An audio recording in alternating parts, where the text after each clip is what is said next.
How you doing today? Welcome back to Ancient Chart Music and Art.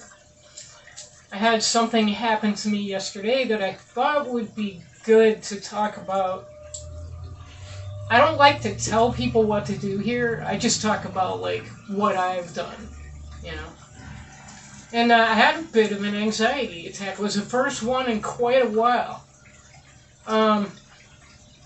And the thing is, to deal with it, I just wanted to talk about how I dealt with it, because I used to get panic attacks a lot more frequently, or anxiety-related attacks, and it was really embarrassing, because when I was young, I was always in front of people, and even, visiting my cousins or something, it would come out like that. So in any event, the first thing I did was I started walking, and I ended up walking quite a ways. And I'm really glad I did, because it always helps me to think. And sometimes I like to think aloud to really hear what it is I'm saying, and there are certain things thoughts that will formulate in your head regardless, but I just mean, whatever you can put into words, because it just helps me. And if you feel self-conscious about it, just take out your phone and pretend like you're talking into the phone. So what I did was I also took quite a few deep breaths.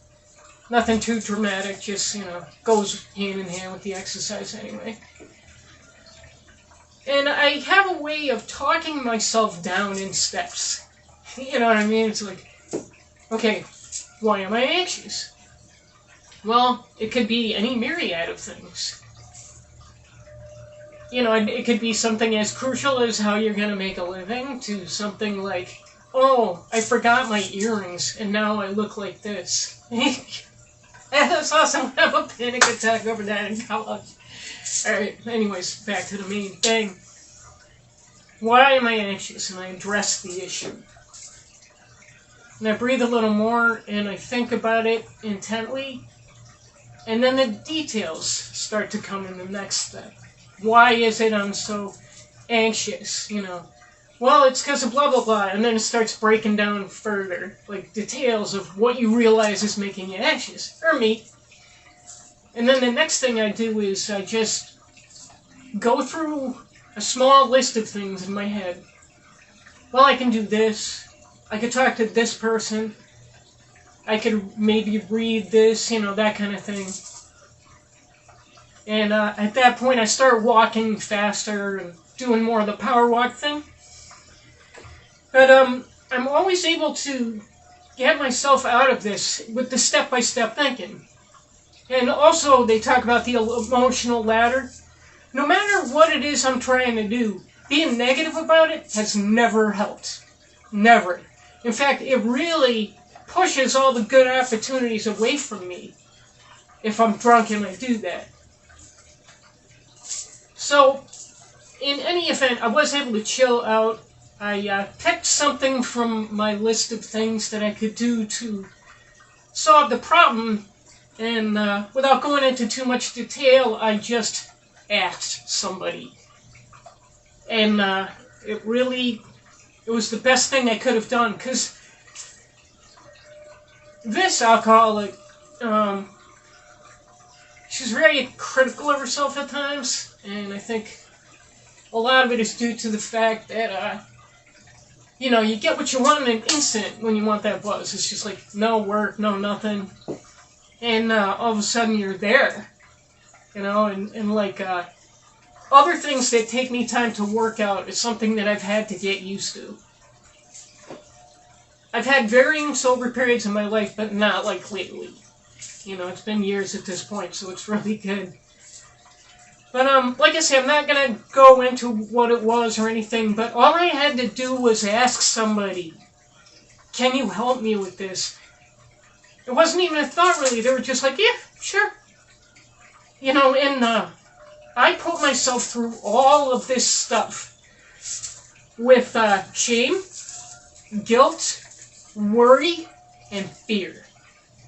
Now, if you can get away from that step by step, breath by breath, literal steps too, or whatever it is you like to do to find yourself physically. Like, if it's basketball on a hoop, you know, if it's something you can only do online as a game, if it's, you know, X-Men or whatever. You know, it's just good to take that time to let yourself come down to a level where you can reason with yourself. And it was a simple solution, and I wasn't really sure, but I had a feeling that this person would probably help me, and they did. And I do things to this person all the time, so very, very good friend. And yeah, it was fine. You know, I'm creating all this drama in my head. Just for myself, it's like my parents had both come up rather poor. In different situations, one in Northern Europe and one in Alabama. And they were significantly older than I was by the time I came around. And they were starting to get tired at that point, but I'm just kidding around. They were beautiful people. But they both had come up under such harsh circumstances. Harshness from their own parents, and harshness of being poor. You know, which is why my father came to America and built himself up.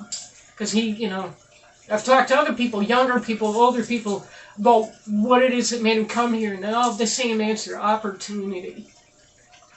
So, you know, like, I was just raised in an unintentionally harsh manner, because my parents could also be very kind and sweet. So, you know, like I say, this is just my experience and kind of why I've talked to counselors. I still talk to counselors about it. It's very important to use my resources, you know. And just going through all this stuff in my head, man, it's like I realized yesterday that was part of the problem and why I was being so harsh on myself and stuff, because, you know, it just comes from your upbringing. I mean, the discipline was great. It's just sometimes, you know, your parents hadn't been, you know, you know what I'm saying? I'm not trying to play the blame game. It's just, you know, they came up harsh. They did their best. And, you know, I will always love them. But it's like, I came to a logical conclusion, which is part of the point that I'm attempting to make. With every breath, with every step in your head, and you're like this, or with every hoop, you know, with every baseball against whatever it'll bounce off of, handball, whatever. Deep breath and thinking it out. Why am I having this reaction? And in thinking about everything, breathing deeply, and just walking, I realized that a lot of the stress was coming from that. You know what I mean? And so what I had to do was forgive myself, and I had to forgive them. You know what I mean? First of all, forgive myself for not having dealt with my feelings so long. You know, and having to deal with these. I'm 55 now. I feel like I'm like 23 emotionally, you know? Maybe even younger than that. But, yeah, you know, sorting things out in our head and doing the things that we need to do to get there is so crucial, I think, you know? And however you want to do that, these are just my ways, you know what I mean? And I'm still learning and learning and learning. You know, so, you know, life has just been pretty stressful, but all I had to do was ask someone for help. And things are looking up, things are working out. You know, but I tortured myself because I was made to feel so bad about certain things when I was coming up. And, you know, just getting to a point where you can think, getting to a point where you can be logical with yourself, and not using it for resentment, and not giving in to shame. Like, shame, as I said in my other video, it's just a touch point. Well, I would feel tremendous shame, you know, if I were to start drinking and got caught. Tremendous. I mean, I'm doing everything I've been working on for years now, you know what I mean? So, it's just one of those things where it's like, only use it as a, this is like a little, like someone sending a signal through a wire and going like this, like to your hands, just real gentle, just enough to remind you. And, oh man, it's kind of a heavy subject, but that's why I wanted to share this, because what do people do when they get anxious, to keep from drinking? Well, that's what I managed to do. So, don't give in to shame. Using it as a touch point has nothing to do with anything else, any other aspect of shame. Just knowing that it's that wrong, I think, that's what always leads me to that place. And forgive me for the yous in general, I really just am talking about me. What's the other thing you don't want to give into? Worry. Well, ultimately the thought is, what can I do in this present moment to make something happen, even if the resolution is 8 earrings? I mean, hopefully not that many, but, just reason with it. And whatever you have to do to get there emotionally first that isn't drinking, like go for a run even, or even just call a friend who's like, doing the same kind of things you are, trying to improve their life. And, don't feel like you can't be confident in yourself to work it out. Like, I was confident enough in myself that I put any shame I might have about things to the side. And I said, can you please help me with this? And, worrying does nothing. Has nothing to do with the present moment, because there's only so much you can think about and do in the present moment. Okay, let's take the first step towards resolving this. It was great, you know what I mean? And I had a couple other options in mind had that not happened. So, which is why it's so important to breathe deep and think. And the other things you don't want to give into, guilt, regret. It's like there's a lot of my drunken behavior that I would totally take back. Or things I did accidentally that I have to live with every day. I talk in one of my videos about that. But,